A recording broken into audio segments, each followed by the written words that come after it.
First, it must be emphasized that all witnesses showing the features listed above, that is, reporting only the preface or only the preface plus the section in praise of scholarly disputations, or, third option, only day 1, thus leaving out day 2 entirely, are by non-Florentine scribes.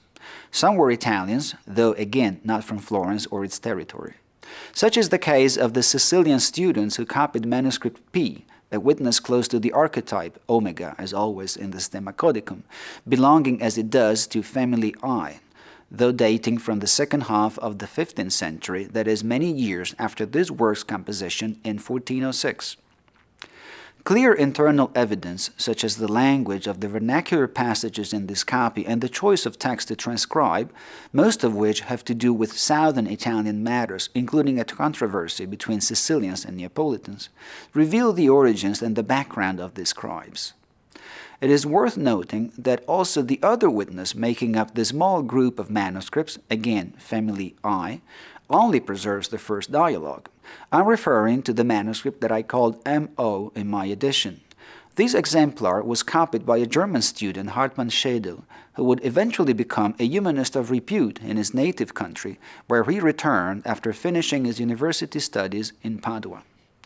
It was in that northern Italian city that Schedel copied day 1 of Bruni's 2 dialogues. Thanks to a colophon, that is a subscription in his own hand inside this manuscript, we know that he transcribed it in 1466. Like the Sicilian students responsible for copying manuscript P, Schedel was only interested in day 1 of the dialogues because of its more general, less Florence-oriented topics, dealing as it does with, on the one hand, the use of disputations between fellow scholars, and, on the other, the cultural decay brought about by medieval culture, according to Niccoli, one of the interlocutors, as we have seen. In other words, it was not the lack of day 2 in their so-called antigraph, the copy, in this case lost, where they read this work of Bruni's, that forced them to limit their transcription to day 1. This was simply their choice instead, a choice dictated by their own interests and goals. The same is true of the other manuscripts preserving day 1 only. 2 of them belong to the highest part of the Stemma Codicum. Manuscripts R, M, and V make up family L.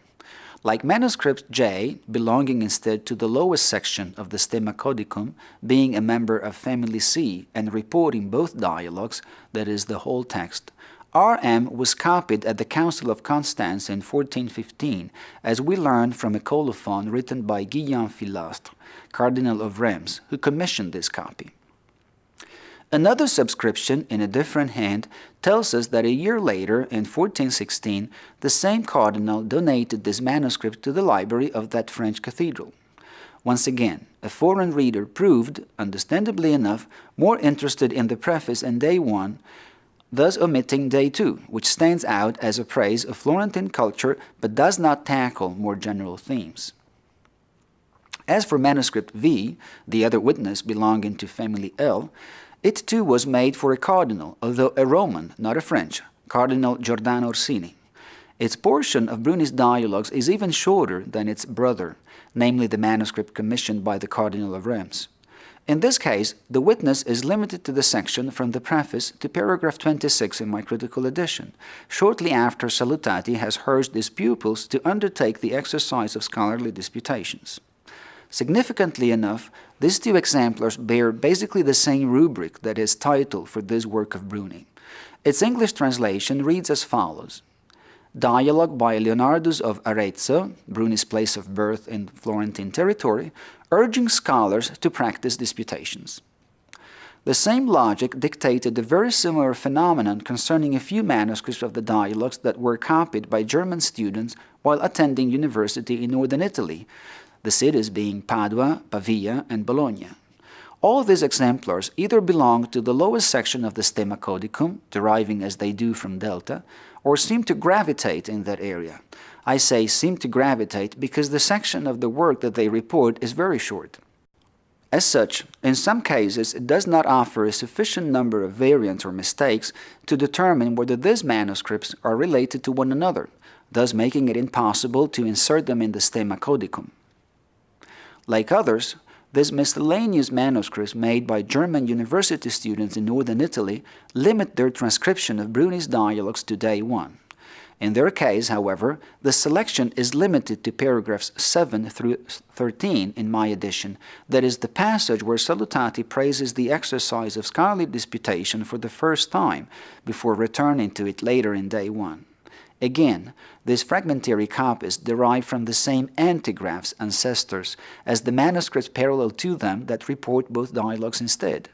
What caused a difference in their structure was not Bruni's having written this work in different stages, but the scribe's background, interests, and goals. Whatever their choice as to what to select from Bruni's dialogues, there is one thing that all the scribes responsible for copying these 50 manuscripts had in common, and that they shared with all humanists too. None of them was a native Latin speaker.